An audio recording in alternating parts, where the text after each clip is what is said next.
The mountain is you. In everyday speech, the word mountain is often used metaphorically to denote a difficult task or a challenge. Similarly, for Brianna Wiest, this word symbolizes the inner conflicts that prevent us from living the life we want. But as the famous song says, ain't no mountain high enough. In other words, you can overcome any challenge if you have the will, proper skills, and knowledge. The mountain is you offers just that, instructions that will help you discover what your mountain is and how you can get over it and achieve everything you dreamed of. So, get ready to learn how to reach your mountain's peak and change yourself for the better. Self-sabotage is your mountain. Although today famous for his insightful work, Carl Jung did not like school as a child.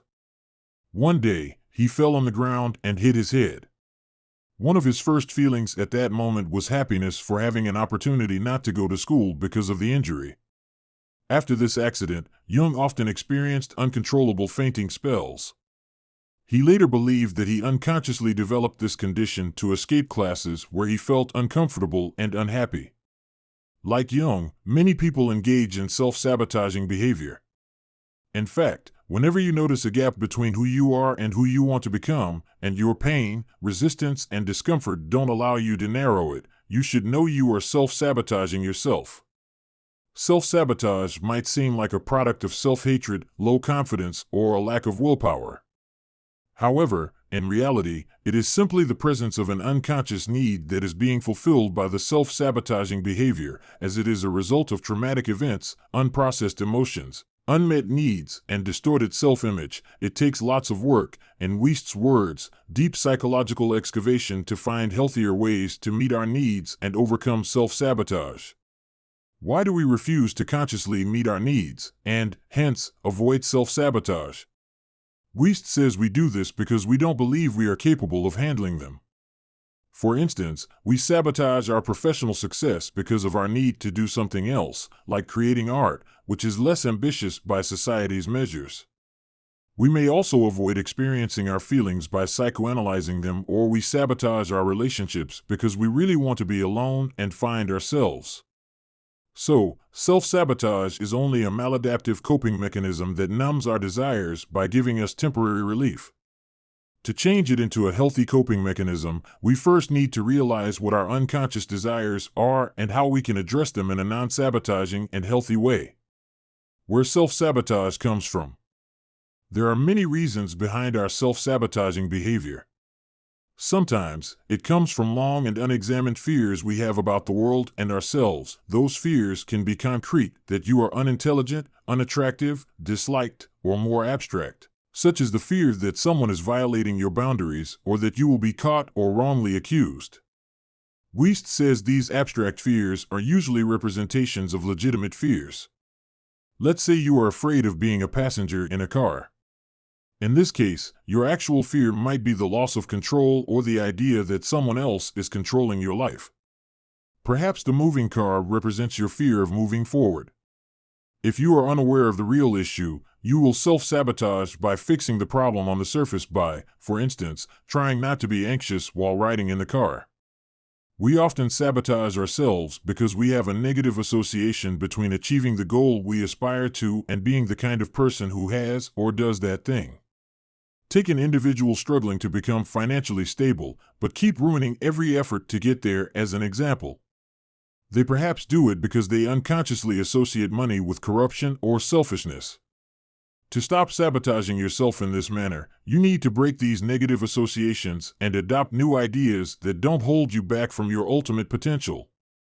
Self-sabotage is often a product of unfamiliarity. Human beings feel comfortable with what they know and are used to, therefore, whenever they have a chance to experience the unknown, they feel resistance and fear they might lose control. To avoid discomfort, we do anything to protect ourselves from the unfamiliarity, even if that means ignoring our deepest needs. Finally, self-sabotage can be a result of our limiting beliefs. As Wiest says, what you believe about your life is what you will make true about your life. Maybe your salary is low because you believe deep down that you are incapable of earning more. Or, maybe you present yourself as anxious because you adopted anxiety and fear into your belief system about who you fundamentally are. In this case, healing would mean transforming your false and negative mindset into the one that actually serves you. What self-sabotage looks like. It is difficult to say what self-sabotage looks like because there are no universal unhealthy habits and behaviors. Some are healthy for one person, while others are unhealthy for another. However, some behavioral patterns indicate a self-sabotage at work, and they usually relate to being aware that there's a problem in your life, yet feeling the need to perpetuate it regardless. Resistance is usually a sign you are in a cycle of self-sabotage. Of course, it doesn't always refer to self-sabotage. It can be only your way of slowing down and making sure it is safe for you to get attached to something new. However, in other cases, resistance is a sign something isn't quite right. Let's say you get into a new amazing relationship but keep bailing on plans. Or you get an incredible idea for your business, but the resistance keeps preventing you from sitting down and working on it.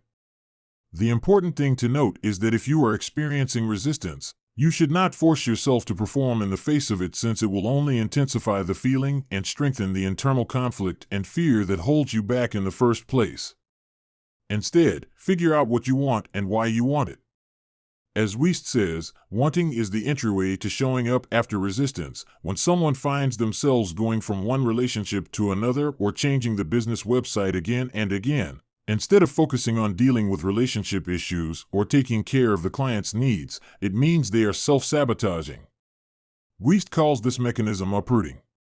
In uprooting, she says, you are not allowing yourself to blossom, you are only comfortable with the process of sprouting. If you want to move yourself from being constantly in the beginning of the chapter, try to figure out what drives you away from each new thing you find. Then, get clear on what you want and then develop a plan on how you can thrive. Finally, perfectionism can also be a sign of self-sabotage. It usually happens due to our fear of failing, being vulnerable, or not good enough. To resolve this, don't focus on perfection but on progress. Simply said, don't worry about failing, just keep showing up. If you don't get started, you'll never arrive, Wiest warns. Interpreting emotions.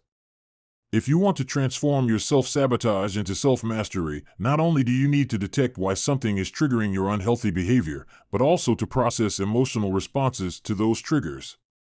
The problem is that we don't know what to do with how we feel and therefore do not have all of the emotional processing skills that we need, Wiest notes.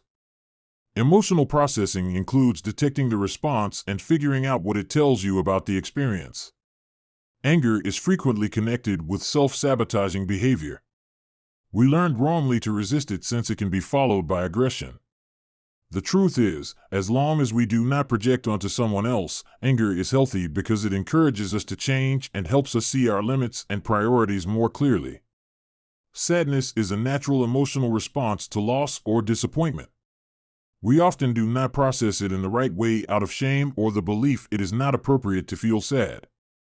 There is nothing shameful about being sad. It is actually problematic when we do not allow ourselves to go through the natural phases of grief. Therefore, do not hesitate to cry, feel down, or miss what you no longer have, because sadness expression is one of the biggest signs of mental strength, according to Wiest. Guilt is another emotional response to various triggers in our lives. It is usually a good sign if we feel guilty because it requires us to examine and correct our behavior toward others. Nevertheless, guilt can be more generalized and unrelated to any specific behavior. This usually happens when we carry this emotion from childhood and then project it onto circumstances that make us feel we are a burden to those around us. Jealousy is also feeling connected with self-sabotage. Although it may seem it is a consequence of anger or judgment, jealousy is only a cover-up for sadness and dissatisfaction with ourselves. Think about it, when we are jealous, we are angry that others are allowing themselves to pursue their goals while we don't. So, use your jealousy to identify your self-sabotaging behavior and find out where you want to be. From self-sabotage to self-mastery. Once you understand that you are responsible for holding your life back, you will be on the way to transforming your self-sabotage into self-mastery and moving forward to the life you want. Perhaps this sounds impossible or challenging, but if you commit yourself enough to work on your goal, the mountain in front of you will one day be so far behind you that you will barely be able to see it in the distance. The first step to reaching the peak of your mountain is learning how to control your emotions instead of suppressing them. The person who suppresses their emotions does not have a true reaction to the situation or experience. They hope the emotion will go away or pretend it doesn't exist at all. Once you become more conscious about how you feel, you will be able to choose your reactions to those emotions. In other words, you won't let the emotions guide your behavior and push you into developing inadequate coping mechanisms. Transforming self-sabotage into self-mastery means finding your inner peace, which Wiest defines as the state of being connected to the deep internal knowing that everything is okay and always will be. Inner peace is not something you need to create, but something you need to return to.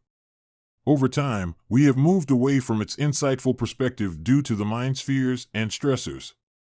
Once you stop sabotaging yourself, you will be able to endure the discomfort and step into the unknown, and that is when you will find your inner peace. Another way to reach peace within you is to detach from worrying, since it is chief among the coping mechanisms people use to distract themselves from what really matters. When you worry, not only do you lose energy, but you also unconsciously seek out situations in which your worrying mind will affirm itself. The crucial step that will help you move away from the mountain you created and reach your inner peace is learning not to act on your feelings. Unlike many people believe, they are not predictions about the future events, but only a reflection of your current state of mind. As Wiest writes, they're only here to inform you of where you are energetically and mentally and how you should respond to what happens around you. Final notes.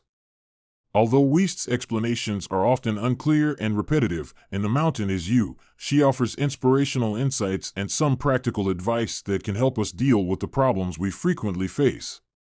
In general, due to its topic, the book has the potential to be an excellent read but fails to realize it because of the writer's inability to adequately process the complex topic.